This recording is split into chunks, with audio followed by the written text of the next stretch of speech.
Hey, Kim Buck, it's great to see you.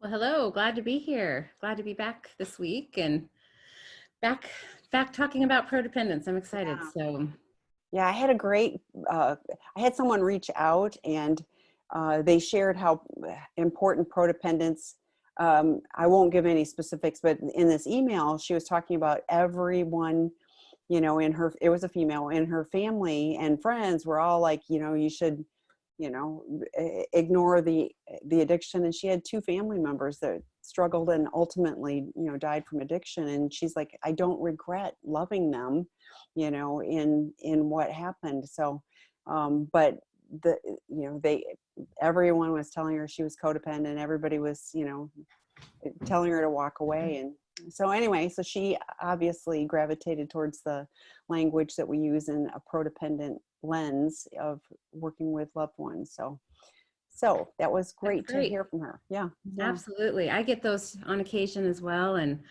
it's so awesome to hear how much prodependence speaks to particularly people who have maybe been taught more about codependence or have been in a relationship for a while with somebody who struggles with addiction. Even therapists, well, pretty much everyone. I get, I've actually never had any, I haven't had any negative feedback about prodependence at all. And I've been at it now for a bit, about a year I and a half. have. When Dr. Rob has been presented, there were a couple of people, and I knew it was from their own place where but they were like, it was like they couldn't take in. I think the therapist thought that that we were saying they did something wrong, and or Dr. Rob was, but it wasn't that. It was just like, this hasn't really served everyone. Can we look at it from a different standpoint? Because and it was anyway. So a couple of people, literally, and all the probably now thousands of people that have heard the message, to have a couple of people that couldn't quite go there. And I know the codependence message has resonated on some level with some people. I think particularly if I think for someone who is in recovery from their own, maybe alcohol or drug addiction, and then they can kind of apply that to a relationship in a little different way, and get healthier boundaries or whatever, great. But for far too many people, that language has not resonated. And in fact, I get lots of emails from people who are reaching out saying, my therapist or my husband's therapist or whatever is using that language, and they're reacting negatively to it and not feeling supported. And what do I do and all that? I usually say, offer them a prodependent, we've got podcasts on the topic, the book, and just say, I really like this lens, and would you be willing to look at this? In fact, I had one that was the wife of a male addict, and she said, I don't know what to do, but every time she went for a session with her husband's therapist, the therapist was using all this negative language. And I said, I think it's fair to say, this makes me really uncomfortable. I would really prefer it if you would use these terms, if we can keep, because they said that they get prodependence. I said, well, great, then there's other language to use. And I think affirming that you can stand up for yourself and say, this isn't working for me, I want to look at it in different lens, and just see what happens. So your thoughts on any of that? Absolutely. I feel like any resistance we get is probably a little bit of fear, a little bit of uncertainty, because codependence has been around a long time. And I also want to say, I think I was taught codependence from a very young age, and there was so much about that teaching that actually helped me a great deal. But I think codependence evolved into something it was never really meant to be. That's my own personal opinion. I think the tenets of it, that having good boundaries and learning how to take care of yourself and figuring out how to be as healthy as you can be in the relationship, all that stuff, and some others are they're pertinent, and they still are applicable with prodependence. But then it kind of got to detaching and letting go of people and just do me, and in attachment, in our attachment theories, that just doesn't work. It creates a lot of independently lonely people, and we're not super healthy when we are not attached healthily. So I tell people, be patient. It's a slow ship to turn. Codependency has been around a really long time. So instead of getting incensed when somebody doesn't jump on board, grab the book, hand it to them and say, will you at least maybe be willing to just read through it and give me your thoughts? And if they're super they're super dug into codependence, that's okay. Find somebody maybe who can, but it's a slow ship to turn. It is a very different lens to look through in many, many ways. And so I love it. That's obviously why I'm here, and I'd love to talk about it today. If any of you have questions you're sitting on, or obviously this isn't therapy, but I have some experience. I've been using Prodependence in the clinic that I'm the clinical director of an agency, and we have about an outpatient program of about 130, 40 people at any one time, addicts, sex addicts, and partners. So we've been using we're coming up on a year where we've been using actually over a year. Oh, wow. Anyway, we've been using Prodependent based treatment with the partners and loved ones, and it's been very well received. We've learned a lot. So by the time we get the book out with Dr. Rob, hopefully those will be, some of that will be tested out a little bit, and we will have learned a lot and be able to put that out to all of you. Well, I think and we really do welcome questions, but, I think some of the things that you've shared, that, you had groups running, and as soon as you started integrating the different language, it transformed the group. There was not the resistance there. I think it's really challenging if someone is sitting there going, gosh, I'm doing everything I can to hold this together, and I'm getting blamed and being told that I'm addicted to the addict, and that I'm part of the problem. I'm an enabler. I'm just trying to keep things from completely falling apart. Why am I getting blamed? And that's what I hear is it's not helpful to me to be blamed when I got involved with this person. That wasn't even on my radar of that I was going to have to deal with this. It was like I thought we were going to have a sometimes even if I knew my partner had a struggle with addiction, sometimes it runs so far off the track, or I think or they may have had some recovery and some success with sobriety, but addiction's I'll say that again, it's a chronic condition, meaning it will crop back up throughout life if an individual doesn't have tools to learn how to deal with the very things that took them into that behavior in the first place. So if, I have certain triggers as an addict that make me want to use whatever thing I'm using to cope, life doesn't stop throwing triggers. It doesn't stop, so that will always be something. It's like a diabetic that takes that medication every day to help them process sugar. I think people in recovery from addiction, it's the same thing. They do those few extra things a day and have that awareness of paying attention to their body, what's going on, their levels of being overwhelmed, their levels of, are they being deceitful at all, whatever comes up in their life, and then get that checked in and use the tools that they need to stay sober. And not just sober, because sober doesn't mean healthy. A lot of people get that mixed up. Sober is just sober, but sober while doing the other things I need to in recovery, replacing old negative behaviors with healthy ones is sober, is sober in a healthy way. So I think, yes, like Tammy was saying, we have such good success. We're having such good success with our partners, and we just kind of removed all of the addict language that codependency like to use. Like codependency would say things like, did you have a slip today? Or are you in relapse if you're a partner? If you're not an addict, I'm not quite sure what that would mean. Do you mean, did I get angry? Did you mean, did I snoop through my husband's phone to see if he had texted his affair partner? Because in my world, that would be safety seeking. That would be me trying to find safety. Now, it might not necessarily help me, but it doesn't mean that I'm an addict because I am looking for evidence of the addiction. Of course, I'm going to look for evidence of the addiction. The addiction is what's destroying my life or has tried to destroy my life. So that, I think Prodependence just says, let's find the healthiest way for you. For one person, skimming through husband's phone might be the worst possible thing because it upsets my system, keeps me from being able to function. I get all in my head about it. I can't pay attention to my kids. I don't remember where I drove. That might not be a good thing for me. But if I'm doing that for safety and I can keep my feet on the ground, then maybe it's okay. So I think prodependence is following the person's trauma and their crisis and where they are and what they need, instead of calling them sick and wow, and let's talk about your childhood. You must have had a bad one. Why did you pick this person? That is some of where I think codependency went off the rail. It went off the side of the road and wrecked. So Dr. Rob, when he conceptualized prodependence, it just spoke to every part of it, kind of pulled all the weeds out of what I had learned, where I felt like a lot of those unhealthy, all those things we're talking about with codependence were the weeds that needed to be pulled out. It's like it pulled out all those weeds, like, yeah, right.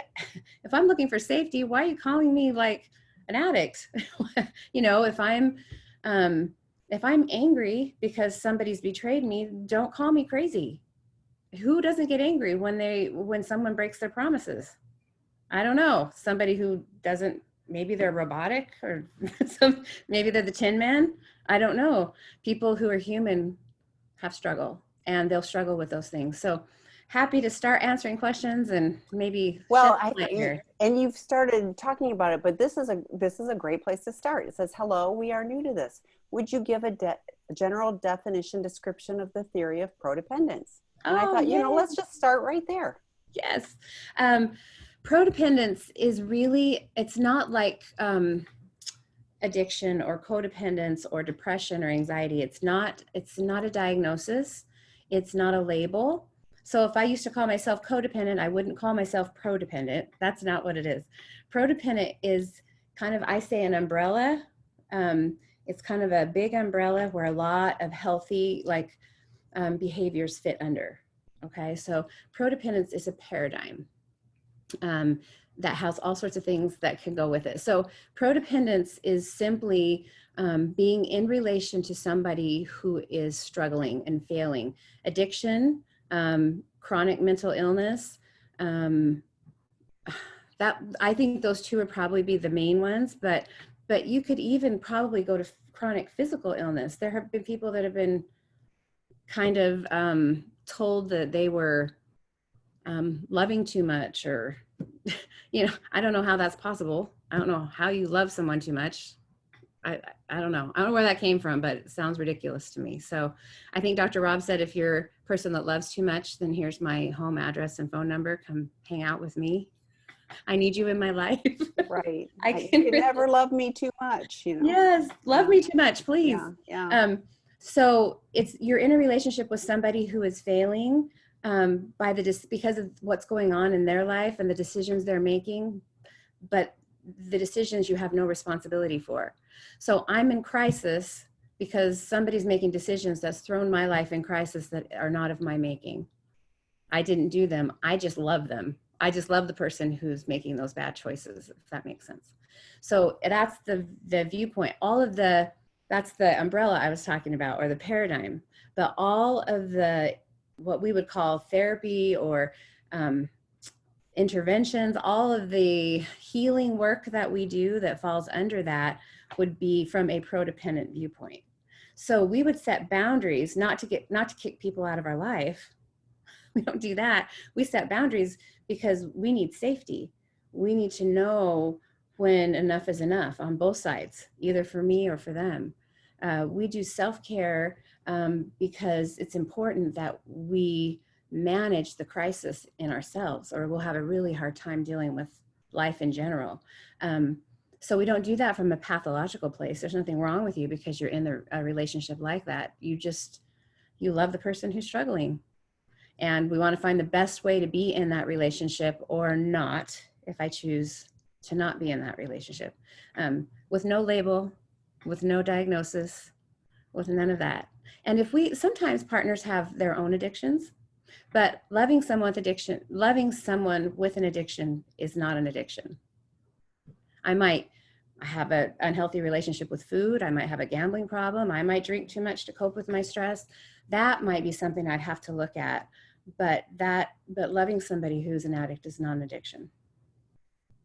I hope that helps. Yeah, that is helpful. You know, I often talk about, you know, that someone is placed in a position of loving a broken person, and you love them knowing that they're broken. And often is family, friends that care about you that are going, you should leave that person, you should leave that person, but you still see the good. It's not so black and white where they're always bad. I hate using bad and good, but you know, they're always bad. And so then it would be so easy and so obvious that, okay, now, you know, I used to love them, but now they've completely changed into something else and there's no redeeming qualities. And so therefore I'm leaving, you know, but it isn't like, and often, you know, there's this whole history, you know, there's children or grandchildren. I mean, like there's life, and then it's all woven in, and you love this person and you still get like, I can't tell you how many people, you know, contact me and go, you know, and often female partners, I'm not labeling. I know I should or, be yeah, more it's just so you know, it's just easier sometimes to talk with those pronouns. But, you know, if she's saying, gosh, he's such an amazing person in all these other ways, accept. And so I think there's this accept, and it's so painful, and you're in trauma, and you know, and so confused, and as Kim said, looking for safety. And so we really look at it as, you're in trauma, how can we support you in this place? And so, you know, helping get healthy boundaries for you to provide safety. But that doesn't have to be, you know, you keep your side of the street clean and I'll keep mine, and you know, our streets will never collide, you know. So it really looks at it a different way. And like Kim said, we don't now label you as being prodependent. It's like, we're going to support you in a prodependent lensed manner, but not, you know, that we're not trading one label for another. So hopefully that is helpful. There is, Dr. Rob has done several podcasts, including one with Kim on the topic. So on sexandrelationshiphealing.com, there's a tab for podcasts, and you'll find information on that. But, you know, the book is really helpful. You know, I think it gives a good idea of how, you know, we can do things differently. So, Great. okay. So the next question, Kim, is, I have a counselor therapist that immediately said I was codependent. I honestly hate that term and all that it carries with it, because I've always been an independent woman, but I've been called a dependent. Military spouses are all dependents for far too long, and it annoys me. How can I get my therapist to change the way she approaches my personal situation as a spouse of a sex and love addict, from codependent to prodependent? How do I know if it's time to find a new therapist? That's a very good question. And I think how you feel is very common. I think a lot of partners feel that way. They feel like, I'm a pretty independent person who has my own life. I do my own things. But this person who promised not to do things like this, you know, is breaking my heart and breaking promises and breaking our family apart. So that whole idea, the crazy part, I think we just have to take all the stigma out of this word dependent. Codependent is an ugly word in the way that I think the lens that people look through sometimes, and even well-meaning therapists who maybe just don't know another way. It's been codependent for over 35 years. We haven't had really a new paradigm to look through other than trauma models, and those fall under the prodependent, I think, umbrella as well. So I think the first thing I would do would be to ask her to read Dr. Rob's book.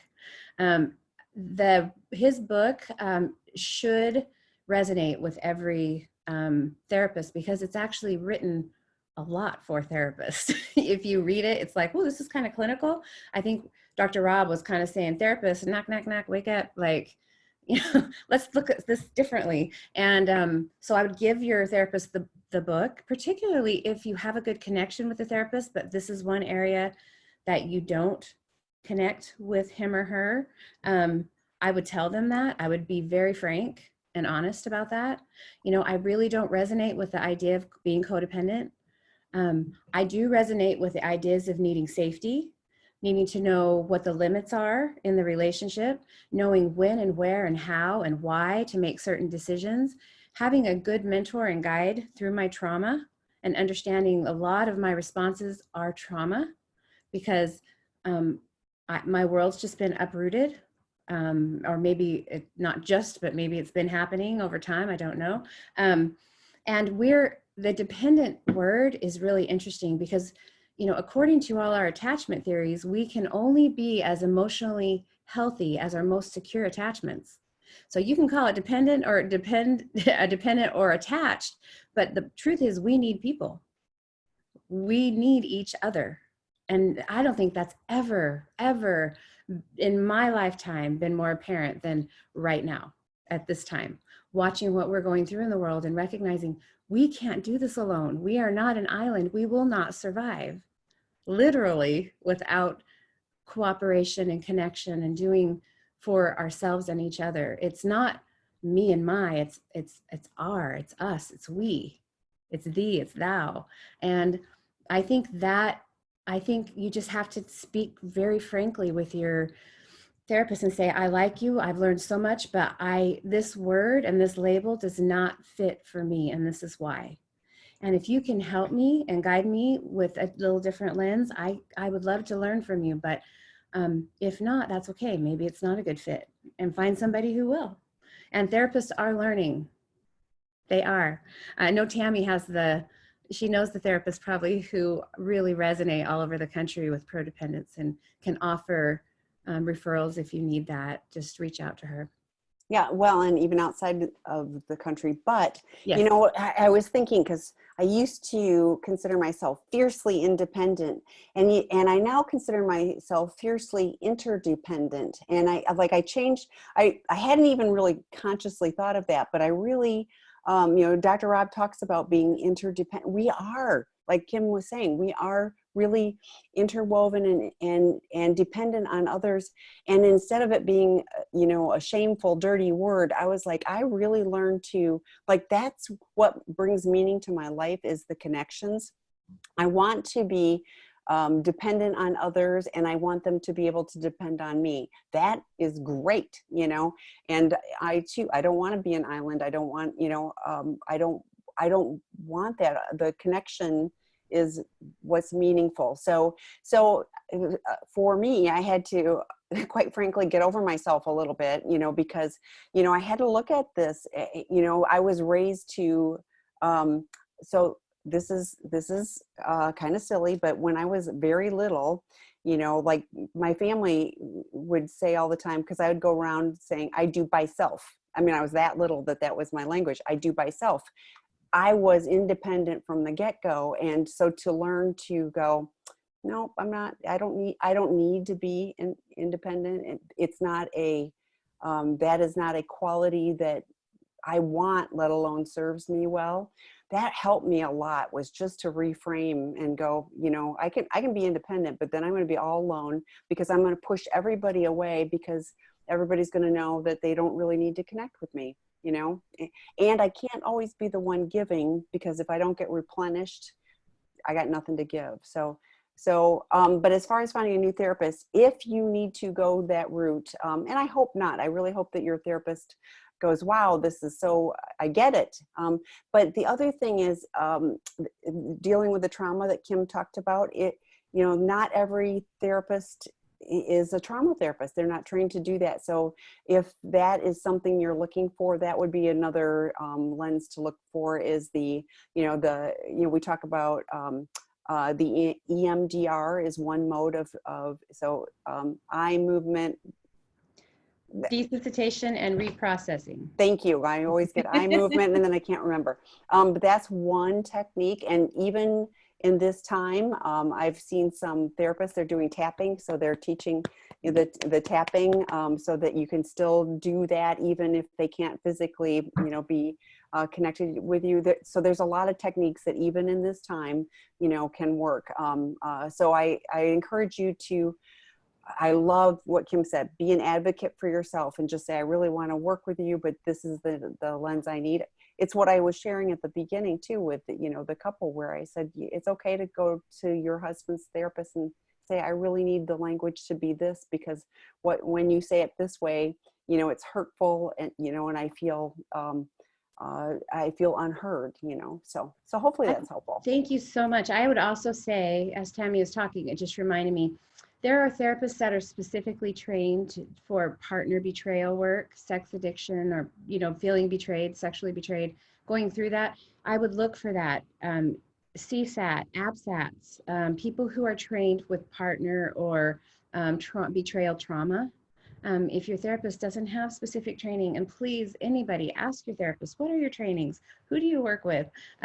You should. I'm always happy when someone says, have you ever done this before? And what kind of trainings do you take? I'm like, actually, I've spent a lot of money on time, so I'm happy. And if I'm not the right person, I'm so, this is such a calling for me. I'm so happy to refer to somebody who does do things that it's not possible for us as therapists to know everything. Just isn't. Well, and what you do this. So, so if somebody's looking for, just general depression without, that's not a fit for you, so I think it's like it's like going to the doctor. I go to my general practitioner for the general stuff, but when I need a specialist, I go to a specialist. So this is a specialty area.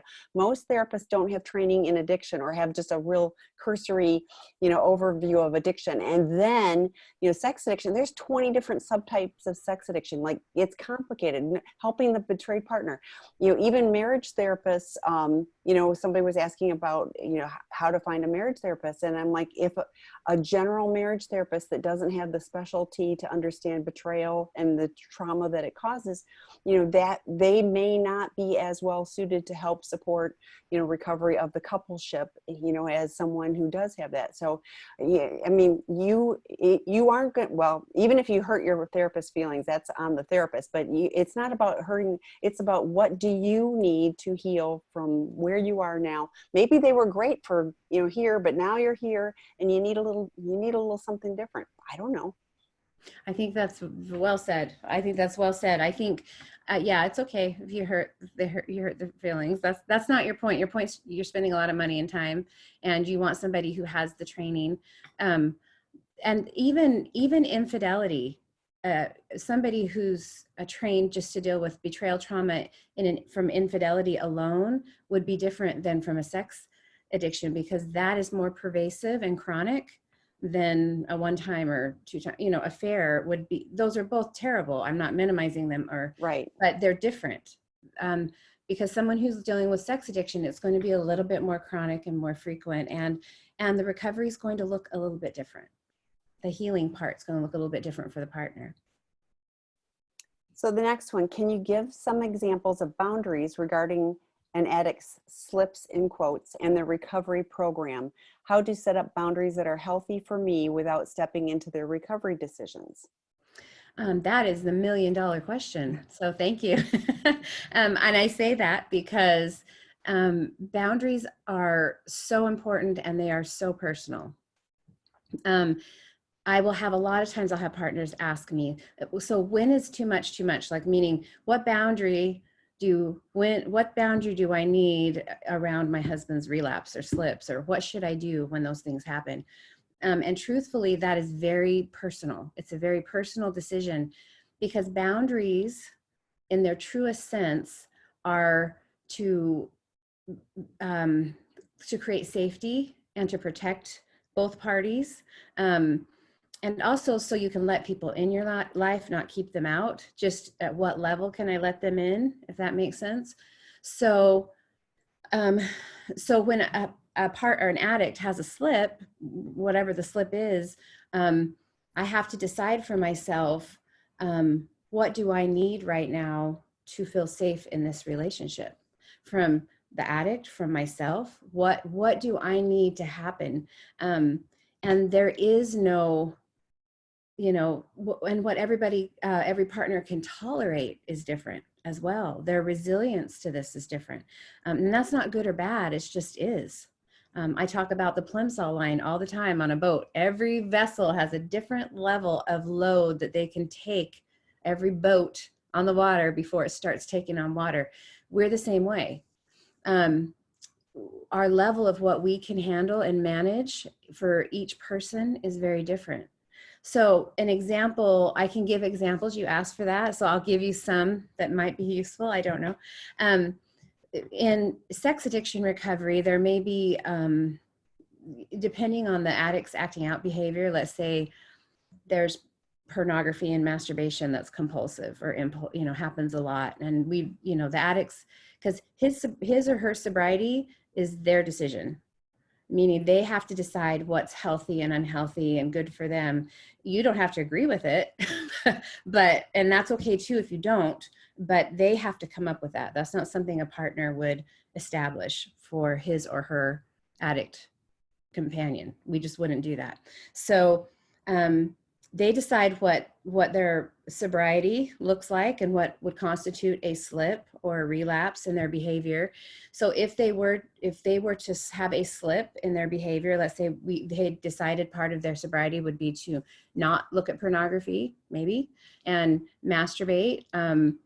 Then if they were to slip and do that behavior, the partner then, of course, would have to decide at that point, okay, what does that mean for me? What is it that I need for safety? What do I need to do right now or say to create safety for myself so that I can either deal with that slip or make decisions for myself? I will often tell partners, sometimes you don't know until you're there.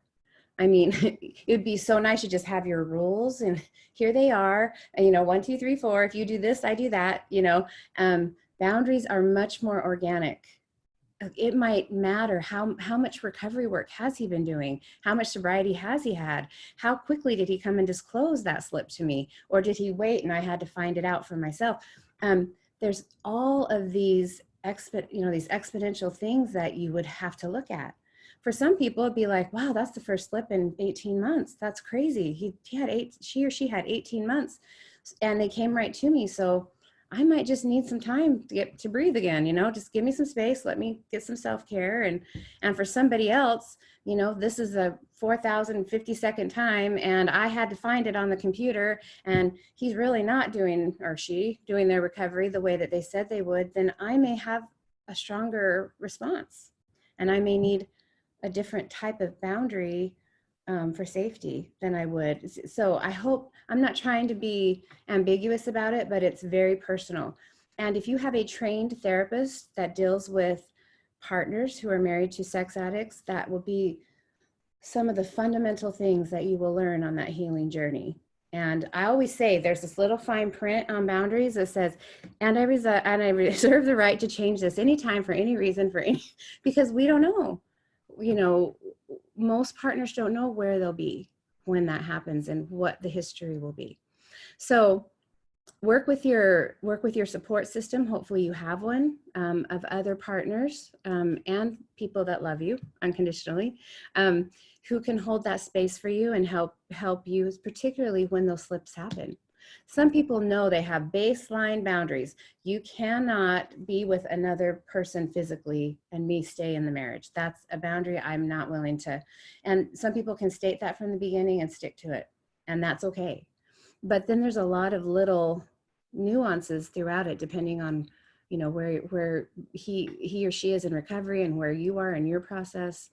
I think you just have to take it as it comes a little bit. And I always tell partners I work with, you've got this gut, like, what do you need? What do you want? And some of them just need to feel validated. They need a little space to breathe. That's it. That was the final time. I'm done. I can't do it. It broke me. That was the last slip I can deal with. So get a good therapist and get good support that can give you good, sound, non-biased support. Meaning, they're not going to tell you to do anything. They're not going to give you advice. They're just going to hold this space and support you through your decision-making process, because that's what it is. And it's messy sometimes. I want to acknowledge that. It's not easy. And I've sat with many partners like, what do you want to do? And I don't know. I want to murder him, but then he had 18 months of sobriety. I don't know, So I'm like, well, why do we have to make a decision today? If you want to leave today, then you'll still want to leave in 3 weeks. Let's get through this hurt and let's revisit it in 3 weeks and see how we feel. So that's often how I handle it with partners. I really think it's important that everybody is able to trust their own gut and their own heart with stuff like this. It's your decision, and these are big decisions that you're making. So. Well, and I like that you're saying kind of slow the process down, because then it's not reactionary, and it's I've thought, and 3 weeks later, I'm still like, that still is the straw that broke the camel's back. I can't do it. I'm out. Okay. Now you've thought it through. You've really processed it. Like you said, you processed through the hurt. So that, makes a lot of sense to me. When you talk about the Plimsoll line, I was thinking too, I think that is based on how much support you have, because I think we can handle more when we're connected and supported, by other people. If I'm trying to be the island unto myself, and I get lots of people that go, I can't tell anybody about this because, it isn't safe for them, whatever. So, I really encourage them to join our the drop-in groups and other webinars that are on sexandrelationshiphealing.com. We have betrayed partner groups. We have betrayed partner groups for just male partners, because we have female sex and love addict, groups. So we have these groups because we want to be there and have the support for each other, just so you can feel heard. I mean, with those groups, you can share what's going on with you, and you can say, I want feedback, or I don't want feedback. I just wanted to share. You get to say, what you're looking for, in that moment. One of the things I want to go back to, though, you talked about the addict sets what their sobriety plan is. My experience is, is that, if something is a deal breaker for a partner and that isn't honored on the sobriety plan, it's probably not going to work. So. Yeah.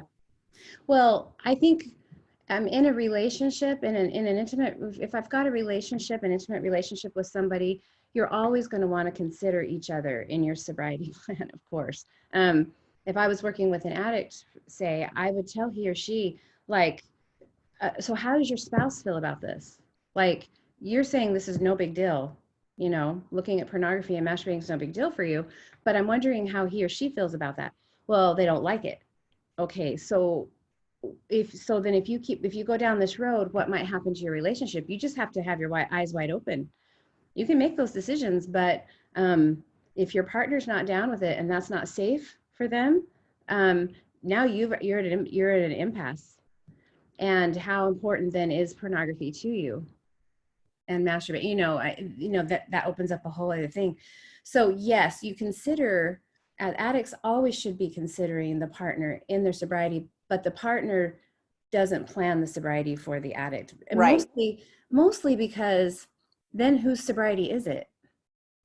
If I'm the partner, I want it to be my sobriety. I'm not an addict. So I may have some input for you because there are things that I have feelings about, maybe that the addict doesn't, hasn't considered. But I don't want it to be my plan, because until the addicts totally digest their own sobriety, they'll struggle attaining it, period.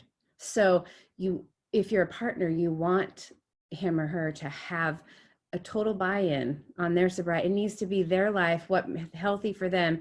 And then some of those things negotiated with you that, maybe aren't okay for you. That's a conversation a therapist could really help with as well. I do that quite a bit. Yeah, thank you for clarifying, because I just didn't want it to be that a partner heard, the addict gets to completely pick what they want on their plan. So yeah, exactly. Because so don't hear that. No, definitely you have input, and you guys should be hopefully talking about it. Yeah, and be aware of what the plan is. I mean, I think this is about rebuilding trust. This is about communicating. So you should know what their plan is. You aren't. I know you're looking for safety. It shouldn't be that you police it, so to speak, but that you know what's on their plan. So the next, so feel free to add questions to the Q&A or follow-ups. Yeah. We've got the next question is, my husband has a very anxious attachment style, and I'd love to have you talk about attachment style a little bit to clarify for that. So looking back, he displayed many of the traits of someone with an anxious attachment style even before he began acting out in our marriage. He has 6 months of sobriety, but has only recently begun being completely open and honest. His betrayal and then his decision to withhold information and have multiple disclosures has led me to have no trust in him or faith that we will be able to save our marriage. I know the distress from the anxious attachment was one variable that led to his acting out in addiction. Assuming my husband continues to be open and honest and act in accordance to the boundaries we have set, are there ways that I can support my husband's development of a secure attachment, even though I feel so insecure about our relationship and the future of our marriage? Thank you for the question. Yeah, that is a challenge because you're not probably really wanting to attach currently because of all the pain, So how do I think a big piece of this puzzle, maybe, you know, again, this is a huge safety piece. Obviously, there's a lack of safety in the relationship with the amount of deceit. And it's hard to attach ourselves to somebody who's untrustworthy. Like I don't care who you are, you won't want to do it. His anxious attachment, meaning he's so fearful of losing connection, that he hides and deceives and gaslights and probably omits information.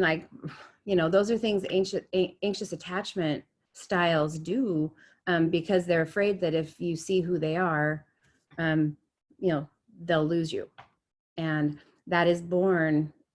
those attachment styles are born early in life, usually in the family system.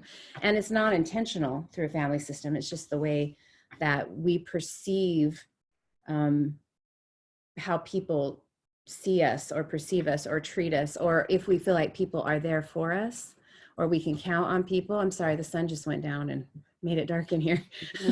Or a cloud. And so I think that is a challenge, what you're dealing with. I want to make sure I answer the question. So I'm just going to kind of scour the question here for a minute. Are there ways I can support him? Okay, husband's development of a secure attachment. I think you can verbalize your desire, because you may have a desire to attach to him and to be there for him and show up for him.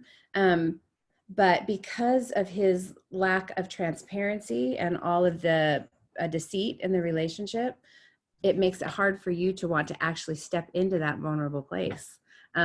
So I think conversations about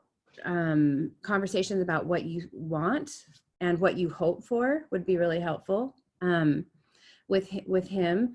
But the other thing is, I mean, the biggest piece is 6 months of sobriety is great, but it's a good start. It's a good start. I don't know how long you've been married or how long you've been going through this. I sense it's probably quite a while. Maybe not, but I think he needs more time.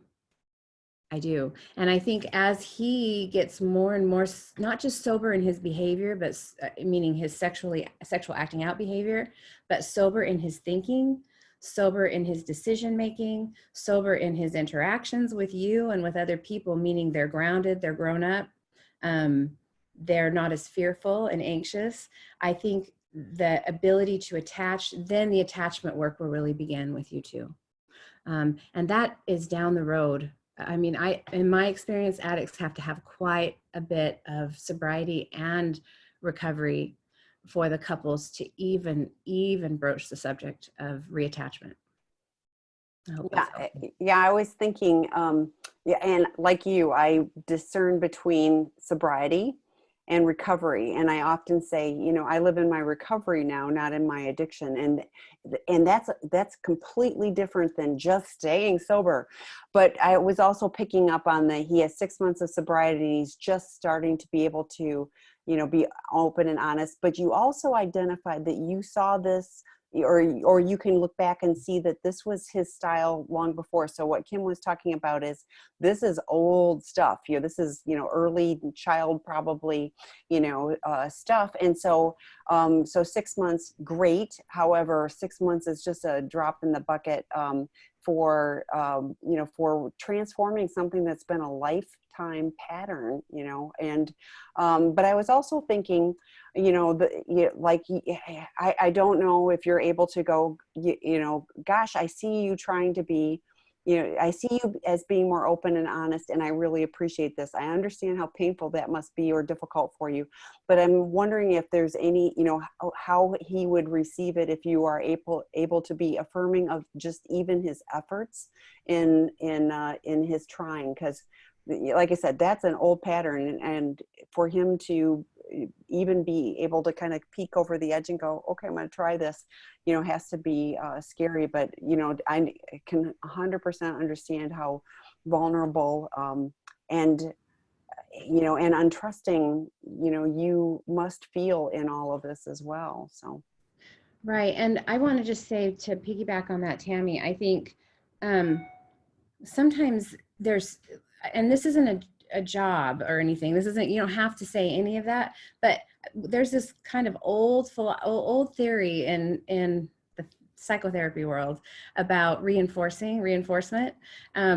We sometimes, when we reinforce the positive behaviors and kind of not focus so hard on the negative behaviors, we sort of sometimes we build on that. So there's can be some momentum.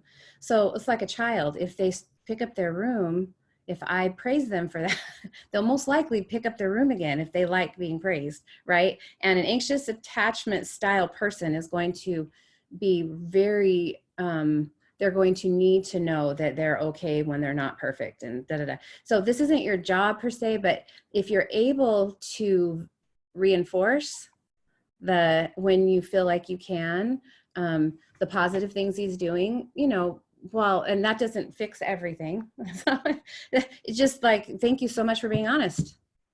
You've got 6 months of being really transparent as far as I know. And I really appreciate that. That builds trust. That makes me want to get closer to you. It doesn't push me away. So I hope you'll keep doing that, because I think if we can develop this pattern long term and you can have this kind of transparency and honesty, I think there may be a chance that we can rebuild. I can trust you in certain ways, over time. I can build on that. John Taylor and his rocking relationships. I remember one of the clients he was working with, and he talked about the partner said, I know you can't do this yet, but I have a vision for us out here. So she was putting this is our goal, that I want to be able to trust you and be able to connect with you in a different way. And I know you're not there yet. I'm going to hold the space. I'm going to keep getting the support I need over here. And, I'm going to, she was basically trying to give him hope and buy-in that he's got an attainable goal, that the two of them, can be connected in a different way. And for that couple, it was the before and the after, and he shared, that they were able to, to ultimately get there. So I was laughing because I was thinking, like I empty the dishwasher all the time. I don't expect my husband to ever notice. If he does, I go, thank you for emptying the dishwasher, because I'm just going like, great, like, yeah, anything I can positively reinforce, like I do it. It's like, it doesn't cost me anything to say thank you. And he's more likely to unload the dishwasher the next time. So it's, it's just, silly little things like that. But I think we all liked, if we can say something positive, it's, I think it's so easy to be negative on ourselves, so that to have somebody say something, even a little bit positive, but in no way, like if you go, this isn't going to work. And like, I'm not saying you have to stay or anything else, but, if you see breadcrumbs that are out there and you kind of go, I see he's working on this. And, I want to stick around and see for a little while and see if he can change, great. But take care of yourself, stay safe with all that. Well, and we don't fix each other's attachment wounds, if that makes sense. We have addiction really, foundationally is an attachment wound. It's an attachment disruption, whatever the attachment style is. And then later in life, when addiction comes around, when this kind of things happen, it creates another rupture in attachment with my primary person. So if you didn't cause the rupture, then you really, you can't fix it. We can participate when we feel safe, if I'm a partner, in rebuilding trust and figuring out how to recalibrate our attachment style if it's a trusting relationship. But as a partner, we don't fix that. I mean, that's something, this is why therapy for our sex addiction is does so well in a group setting. Support groups, psychotherapeutic groups, people who have like issues, because that's where you can be yourself and be honest, and people still want to be in your life. So that starts to mend some of that idea that people will leave me, that if I am honest about myself, they will abandon me, they will reject me. So that's why all the research points to needing that group element in recovery, until the addict can then translate that into the marriage or the committed relationship. And that, in my experience, takes a lot longer than 6 months. I hate to say that, but it really does. I think we start reattachment work if both people are feel good about it and they're on the same page and they want to work on the marriage. We start that, well, I would say probably 18 months into the recovery process or later. And that's if somebody's really working. And I don't want to give a number. I hate doing that, but it takes a while. So the next question actually was about, what do you mean by reattachment? So continue on. So in a coupleship, like I was just saying, because there's an attachment rupture, there's an injury when a betrayal, or when betrayal happens, and those ruptures could happen over and over and over.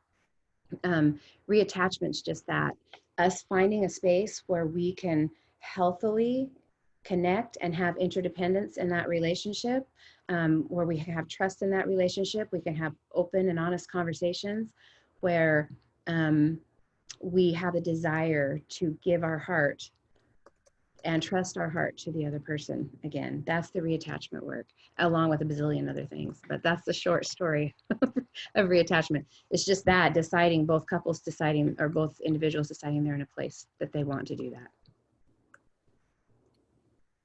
I was answering something in the chat, so sorry about that. So, and I had a thought too, which is, it's like I can't multitask two thoughts at once. I know. No, I lose. Yeah, I think about something and then it just goes poof. Yeah. Where'd it go? Yes. I came back.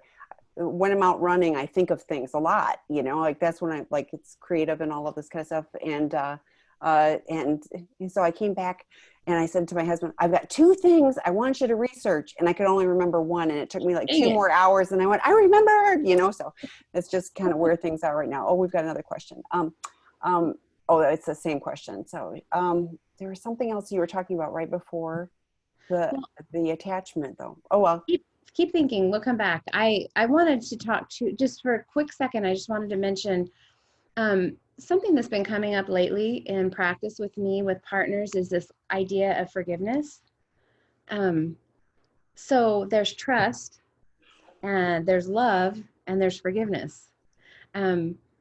Just like trust, a lot of times, especially the faith community, will often talk about forgiveness, needing to forgive, and that being a spiritual concept for them. And I honor that 100%. I think what I want to say about it is that it, like trust, is a building process. Sometimes it just takes time. And I think forgiveness isn't a one-time event in these cases. I think it's just line upon line. It just happens a little by little by little. There'll be big moments of trust that will be built, but usually I find partners and will get to a certain point where they're like, I really don't have any resentments. I'm not feeling all that energy in my body anymore. I actually have love and trust. And I feel like I've kind of crossed over at least a piece of that. And I also want to say, you might think you have forgiven and then you slip back into anger. That's part of the grief process. And it's pretty normal. So a lot of partners get upset at themselves, like, I thought I forgave him and I can't even look at him today, And I just think that's the way trauma works. That's the way grief works. Forgiveness it's a really broad concept. And I think sometimes partners put a lot of pressure on themselves. So I'll usually say to partners, I don't want to really, I usually suggest maybe you can just leave a little space for forgiveness. So if you're ever willing, wanting, able, that you'll have a place to work with. But let's not put pressure on yourself, at least in these first, few miles of the journey. Let's not put pressure on yourself about forgiveness. Set the intention if that's something that's important to you, and it will come. Whether or not you stay in the relationship, by the way. Right, Which is right. Forgiveness is something I do for myself, not for the other person. So, exactly. but often the addict is going, why can't, he or she forgive me? So Yeah. I did remember what I wanted to say. It was on the groups. It was because at our treatment program, Seeking Integrity, often people are like going, how much individual therapy do you get? And Dr. Rob is really clear that the magic happens in the group setting. And there was one a little while ago that he was talking about, a client said, my wife told me that, probably 100 times, and I didn't get it. I couldn't hear her. But when it's, in this different group construct, they're hearing it and then can take that, back out into the relationship. And the other thing about a treatment program, it's not for everybody, but gosh, it moves the time frame. Something that could take a really long time in going to a weekly, therapy, and going to, 12-step, and going to weekly group therapy and all of that, like with Seeking Integrity, in a very compressed, comprehensive time, they make so much progress. So that's a timeline game changer, to have that kind of intensity, but also support, because we're able to really break things down in a safe space, so that they can tap into those things that, are painful. And it isn't also, oh, and I relapsed, and, it's like things are said. So the next question, can you talk about why the addict needs to do the work? If an addict hasn't acted out in 8 months, but doesn't think he needs therapy or groups to stay sober, what's the case for doing more than avoiding acting out? Oh, that's a big question. um, this may sound, I'm just going to say it. I think and research over years and years and years have showed us that if it's a true addiction, it doesn't heal alone. It just doesn't. And there's reasons, there's foundational reasons why a person uses an addiction or uses a compulsive behavior to cope. Um, and I'm not minimizing 8 months of sobriety. I don't know what his recovery is or like, but I think the work is just that. It's being open, being vulnerable. I think showing up in your own life, being willing to gain personal insight. Addicts usually have very little insight. So they can stop doing the behavior, but gaining insight is so important so that I respond in life differently. Just not sexually acting out, it's just, or not drinking or doing drugs or whatever it is, it's just one element. We often call that a dry drunk, because if I haven't done my work, meaning figured out how I got here, why I got here, and what I need to do to live a healthy life, not just not drink alcohol or look at porn or whatever it is, it's how do I lead a healthy life? Because it's never about the behavior. It's always runs way deeper. It's about my attachment wounds. It's about my shame, my levels of shame. It's about how I take criticism. It's about how I handle stress. It's about emotions. It's about so many different things. Am I a balanced person, or do I tend to live in the extremes?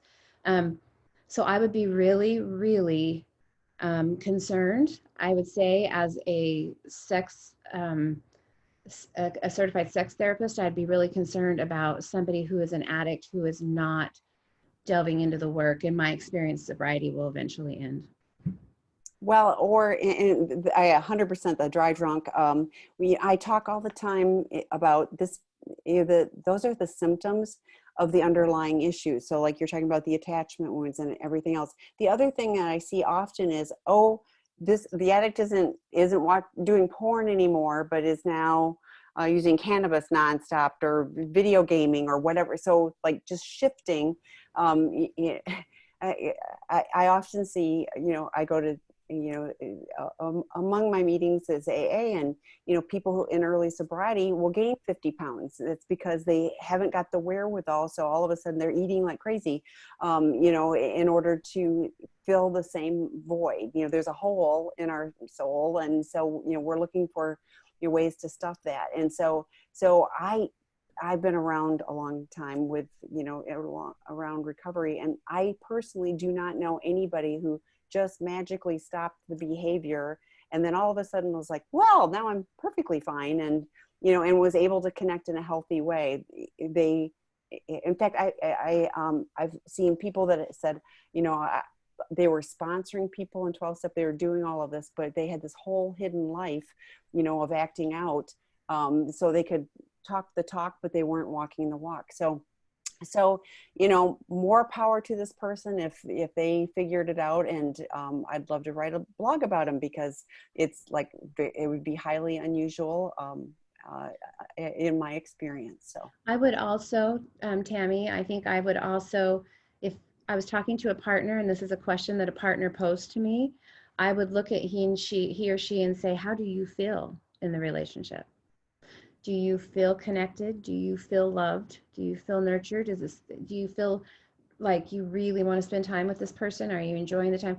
I think that would say a lot about, because to me, the quality of the relationship speaks a lot to how much work someone has done. Yes. Yeah. And for me, I mean, I didn't go today, but I went to my 12-step yesterday. I've been around the tables for decades, and there's something, I learn something every time, even if it's something, yesterday the technology was a little glitchy, and the meeting happened to be on tolerance. And I thought, well, isn't that clever? So I have to be tolerant of the technology and everything else. It's all good. And I think too, if I'm not, regardless of the amount of time of sobriety, if I'm a partner, I can say, I'm grateful that you're sober. I just want you to know how I feel in the relationship. It's odd that you're sober, but I still feel so disconnected from you. It seems like, deep sobriety, like emotional sobriety, all that kind of sobriety would bring us closer together. And I wouldn't feel the fear that I'm feeling. So I'll own some of maybe that fear is residual for me, but I really am not, so I think partners have every right to say what it is that they're experiencing as well. At the very least, maybe even a good CSAT or a couples therapist that does sex addiction work to talk together with. Yeah, 100%. So thank you. We're out of time. So thank you, Kim Buck, and thank you all for joining us. Please do connect with the other resources on sexandrelationshiphealing.com. There's lots out there. We're adding more, so keep coming back. Thanks, Kim. Thanks, you guys. Bye. Bye.